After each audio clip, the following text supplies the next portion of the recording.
Hey guys, Joe here. Thanks for checking out another video on the channel. You guys have made 2022 a great year for me. 2023 is now in effect and you guys are keeping it going. I just recently got verified, so you'll start seeing the check mark next to my name, as well as the fact that you guys pushed me over 100K, so I get my play button. All that stuff is thanks to you guys watching these videos, liking, subscribing, all that good stuff, so keep doing that.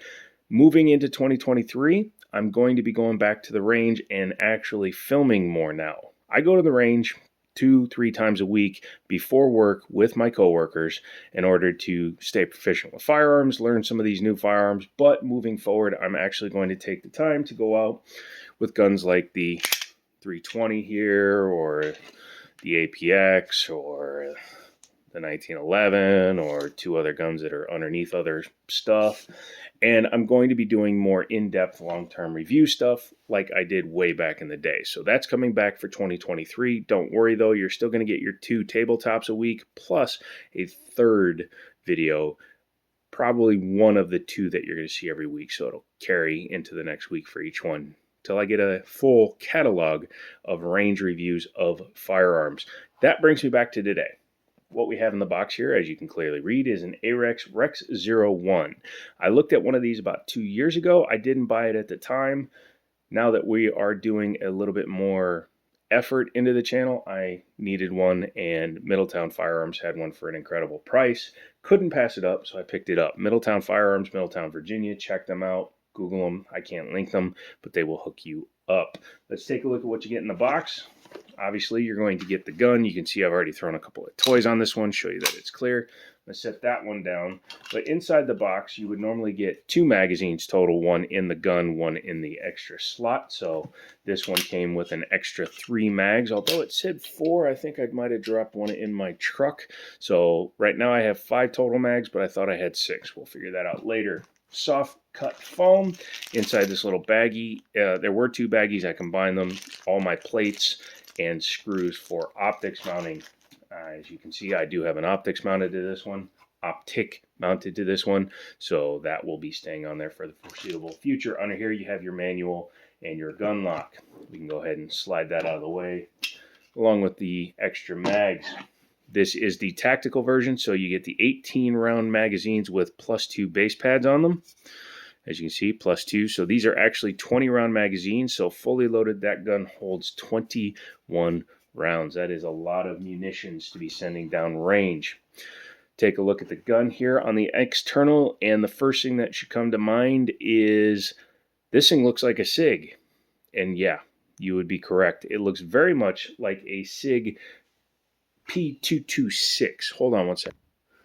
Sorry, I had to grab one of my stocking stuffer gifts from Christmas this year in order to take off this front light so that we can take a better look at it. But yeah, this is a very, very obvious copy of the SIG P226 platform, or the P227, 229, all those good guys. And it's an honor, honestly, to have something copied, in my opinion. So I think SIG should be very happy. This is a Slovenia-made firearm, and it's made very well in a ISO 9001, 9008 facility, high quality standards, and just in general, Arex seems to make a really good gun. I've also reviewed the Delta before. But yeah, looking at it, you can obviously see 226 DNA. A couple of things are different that you don't notice until you actually pick one up. Number one, because this is not a Sig Sauer from the early P series, has an actual 1913 rail, which means lights like my TLR7 can just go right on it, you know, when you actually do it. You know what, we'll fail later. But yeah, so it can take standard 1913 accessories, unlike the actual 226, which has that curved single slot rail, which is a little more fiddly for putting things on it. Also, this trigger guard is much larger. You can see how much room there is than the standard 226. The standard 226 is about that big, so it is a much smaller trigger guard. I think this is much better.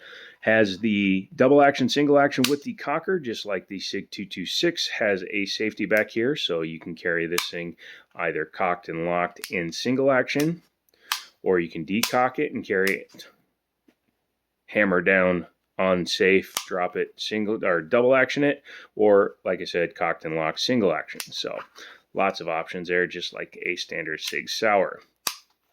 Has very similar looking panels on the side. However, I don't believe they interchange.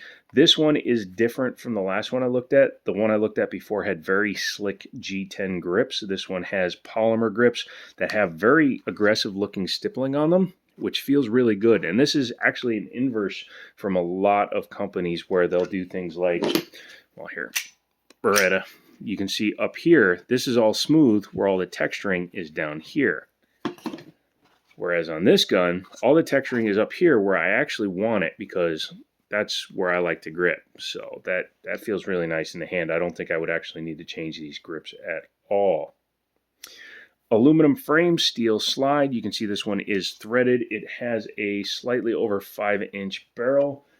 I'm going to show you my 320X5 Legion. Has a 5-inch barrel, and as you can see, slightly longer. Normally this has a 4.6-inch, barrel. As I said earlier, double action is single action, just like a standard 226. Now there are single action only 226s in the Legion, I believe, or the Extreme, but this is a standard clone. Has suppressor height sights to go with the threaded barrel. They do not co-witness with a full-size optic, but something like a 507, 407, etc. would probably work fine.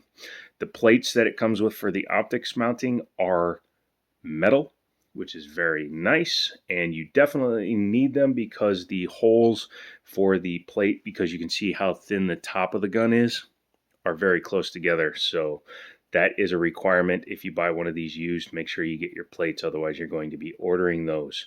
Front and rear slide serrations. The rears are easy enough to grab. It's even easier when you have an optic because, grab the optic. Yes, you can lose zero. No, I don't really care. Shush. Front slide serrations for press checks afterwards. And as you can see, this gun has a looser lockup up until you get to there. And then once the cam drops backwards, because this is a short action recoil system, then it locks up so you can easily press check without ejecting a round. As I said, double stack 20 round magazine. Does not fit flush, obviously, because of the extended base pad, but it fits the gun well, and even without the mag in it, I can get my full hand on it. Has an ambidextrous safety as well as an ambidextrous magazine release. However, it does not have ambidextrous slide locks, so if you are running it as a lefty, you'll just have to slingshot the slide home once you've loaded the magazine into the firearm. Wow, that came out so off. A 1/2x28 thread, so it is your standard pitch for standard suppressors, so you are good to go there. And then, like I said, standard 1913 style pick rail. Let's talk about the trigger real quick. In double action mode, so we'll decock it, it has a 13+ pound trigger. My trigger gauge doesn't go over 12, so there was no way for me to measure it, but it says right in the book, 13 pounds, and I believe it. However, it's an extremely smooth 13 pounds. You just pull straight through, and it goes. Now, once it's loaded and in single action, it's a 5 to 5.5 pound trigger. I believe this one is right at about 5 pounds. And it breaks really nice. Reset is audible and very tactile. You can probably feel that through gloves with no issues. And the drop is really nice, or the break, pardon me. As you can see, it is a aluminum hammer. It is not skeletonized or anything, but it looks very nice. And then, like I said, once you have it loaded, you can put it on safe. It defeats the trigger. And I believe, yes, you can decock it even when it's on safe, so that's good. However, it does lock the slide, so you cannot load the gun while it is on safe, unlike some other guns. Not a big deal, but just thought I'd mention that. Front strap has some vertical serrations and some horizontal ones on the front of the trigger guard. Rear also has vertical serrations. I don't really care for that, but since these panels are removable, I'll do like I do with a lot of 1911s. Show that one's clear. And then in that, I will take Talon tape, and I ordered a couple of packages, and I will put Talon tape underneath the edges of the grips. I love this thing, by the way. Did you see the video? The optic on here is a bit of a knockoff. It's a Pinty. They sent this to me a long time ago. I did some videos and, well, we just didn't work out as a collaboration. They wanted a bunch of free videos and I said no, so that's why I've marked out the name. But you can see that it is very similar, show clear again, to the Romeo. Although it is bigger, it has a very similar design to it. And in fact, it actually fit on this 320 no problem. But yeah, it functions exactly the same. Has the red dot in there. Don't know how well I can find the reticle. There it is on camera. This one hasn't been zeroed in yet because, again, it was on this gun until I put the Romeo one on this one. But yeah, it works just the same. So, except for when I don't, there we go. This red dot is much brighter. And then just like this one, you hold it and it turns it off. Same thing with this one. Hold it and it will turn off. This one has to go to the range next week and get sighted in, as I said. Overall fit in the hand, it's a little chunky, but I like it. I mean, probably, yeah, it feels thicker than the Beretta APX. Sorry. Less chunky than a Polymer 80 frame, and I just picked that one up from Middletown as well. Actually bought the whole gun, but I only wanted to keep the frame. But in comparison to, say, my Ruger P95, feels about the same. Yeah, don't ask why that isn't lined up. Let's go ahead and take her apart before we do that. Make sure that it is clear, nothing in it, nothing in it. Yeah, again, I know I'm pretty much grabbing the optic, but if it can't hold zero, then it doesn't belong on the gun. Bring it back and lock the slide open. Take your takedown lever, put it in the down position. New gun, so probably a little bit stiff, and you can just take it off. Hammer fired, no need to pull the trigger. Like I said, it's an aluminum frame. I like that it has these really nice long rails. I added a little bit of Wilson Combat Extreme Lube to it. I like to make sure my guns stay well lubricated in order to ensure functionality. It's actually a pretty heavy piece here. These grips, I think this whole grip module is pretty darn heavy. Taking a look at the slide, you do have to take off your threaded barrel protector because if you don't, you can't get it through the back of the slide.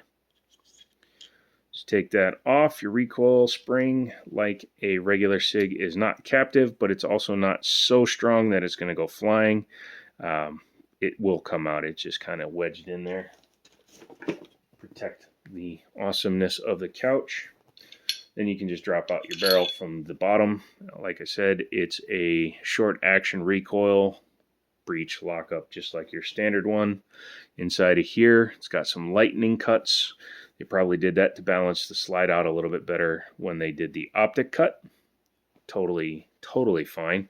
And I think I mentioned it before how they have the drop safety back here, and the way the extractor is inserted, it doesn't come in through the side like a Glock or anything else does. It's actually inserted in through the bottom and it's pinned in. So it's very overly built, I would say, but it seems to function very well.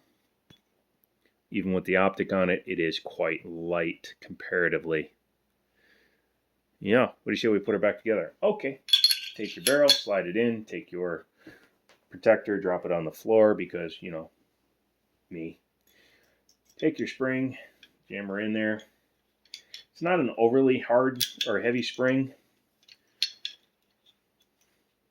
He says as he can't compress it down enough to get it in the gun. Just kidding. These non-captive guide rods, you have to wiggle them in the springs in order to get them in there. I will grab the threaded barrel protector in a second. Again, I like these longer rails because they do help ensure a little bit of stability for the slide. And just like a lot of SIGs, when you rack it, it pulls it back into position. Grab this threaded barrel protector and put it on before I forget. And